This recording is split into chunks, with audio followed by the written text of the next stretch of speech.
क्या हो अगर जिस चीज के लिए लोग आपकी सबसे ज्यादा तारीफ करते हैं वही चीज धीरे धीरे आपको अंदर से थका रही हो। क्या हो अगर रिस्पॉन्सिबल होना, डिपेंडेबल होना, हर वक्त सबकी हेल्प के लिए रेडी रहना उतना हेल्थी ना हो जितना हमें लगता है। क्योंकि एक अजीब बात है, जो लोग सबसे ज्यादा बर्नआउट होते हैं वो हमेशा सबसे केयरलेस लोग नहीं होते। कई बार वो लोग होते हैं जिन्हें दुनिया कहती है ये बहुत रिलायबल है, ये हमेशा हेल्प करता है, इस पर आंख मीच कर भरोसा किया जा सकता है, ये कभी मना नहीं करता। और यहीं से आज की कहानी शुरू होती है। क्योंकि आज हम रिलायबिलिटी की बात नहीं करने वाले, हम बात करने वाले हैं एक ऐसे रोल की जो इतनी धीरे धीरे आपकी आइडेंटिटी बन जाता है कि आपको पता भी नहीं चलता। और वीडियो के एंड तक मे बी आप रियलाइज करें कि आपकी लाइफ की कुछ सबसे बड़ी डिसीजंस आपने नहीं ली थी, वो एक रोल ने ली थी जिसे आप सालों से प्रोटेक्ट कर रहे हो। हर फैमिली में एक ऐसा इंसान होता है जो प्रॉब्लम सॉल्व करता है, जो पैनिक नहीं करता, जो सबको संभाल लेता है, जो हमेशा अवेलेबल होता है।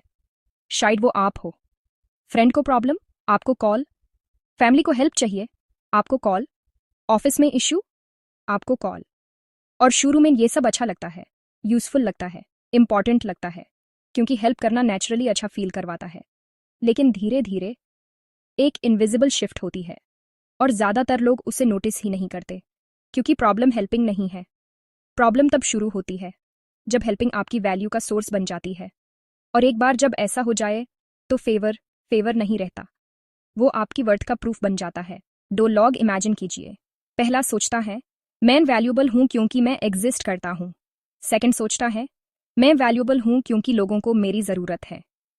दिखने में वो सेमे लग सकते हैं, लेकिन अंदर से वो बिल्कुल अलग दुनिया में जी रहे होते हैं। क्योंकि दूसरा इंसान एक हिडन फियर लेकर जीता है।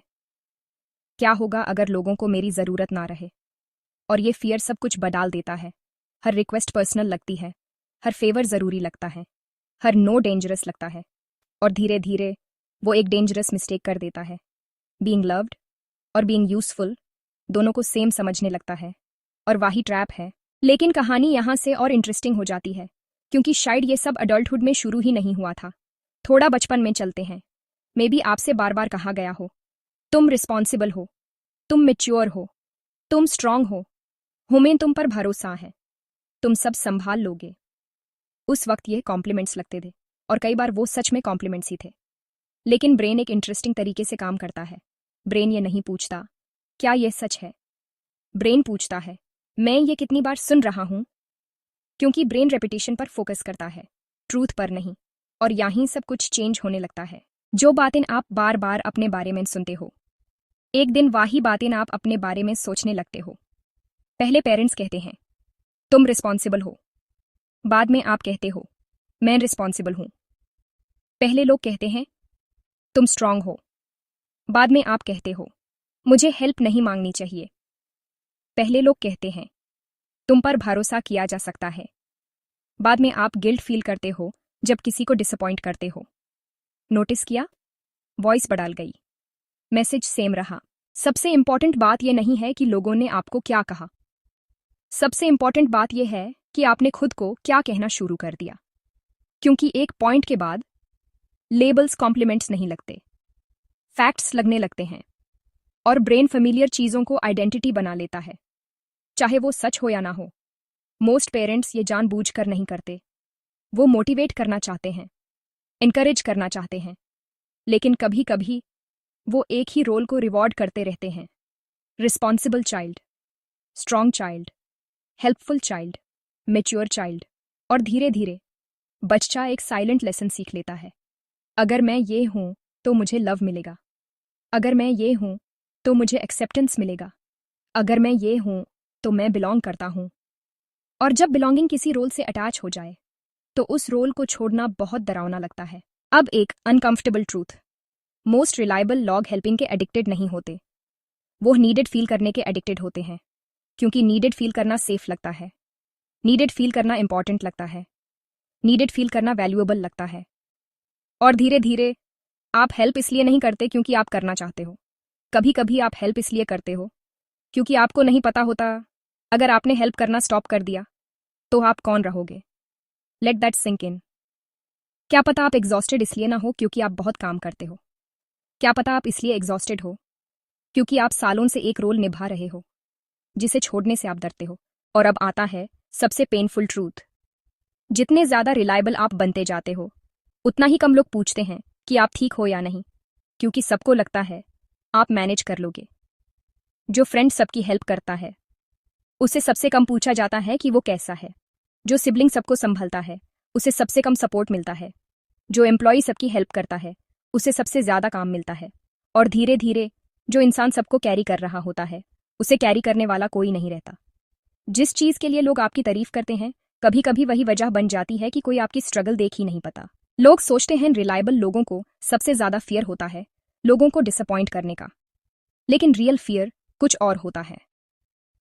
सवाल यह है, अगर मैं रिलायबल ना रहूं तो मैं कौन हूं? क्योंकि अगर सालों तक आप हेल्पर रहे हो, फिक्सर रहे हो, रिस्पॉन्सिबल रहे हो, डिपेंडेबल रहे हो, तो नो बोलना सिर्फ अनकंफर्टेबल नहीं लगता, ऐसा लगता है जैसे आप अपनी आइडेंटिटी खो रहे हो। और इसीलिए बाउंड्रीज इतनी डिफिकल्ट लगती हैं, सेल्फिश होने की वजह से नहीं, बल्कि इसलिए क्योंकि आप एक रोल को लूज कर रहे होते हो। और अब हम उस सवाल का जवाब दे सकते हैं जिससे हमने वीडियो शुरू की थी। रिलायबल होने की हिडन साइकोलॉजिकल कॉस्ट क्या है? बर्नआउट? नहीं। स्ट्रेस? नहीं। एग्जॉस्शन? नहीं। ये सब सिर्फ सिम्टम्स हैं। रियल कॉस्ट है सेल्फ अबैंडनमेंट। हर बार जब आपने अपनी नीड्स इग्नोर की सिर्फ किसी और को कंफर्टेबल फील कराने के लिए, आपने अपने ब्रेन को एक लेसन सिखाया, मेरी नीड्स उतनी इंपॉर्टेंट नहीं हैं। और सालों तक यह लेसन रिपीट करने के बाद आप अपनी आवाज सुनना भूल जाते हो। आपको सबकी नीड्स पता होती हैं, सबकी इमोशंस पता होती हैं, सबकी एक्सपेक्टेशंस पता होती हैं, लेकिन जब कोई पूछता है तुम्हें क्या चाहिए, आप चुप हो जाते हो, क्योंकि कहीं ना कहीं आप सबके लिए रिस्पॉन्सिबल बन गए, खुद को छोड़कर। मे बी गोल कभी कम केयरिंग बनना नहीं था, मे बी गोल सिर्फ एक बात याद करना था, आपकी वैल्यू यूजफुल होने से नहीं आती, आपकी वैल्यू नीडेड होने से नहीं आती, और आपकी वैल्यू रेस्ट करने से कम नहीं हो जाती।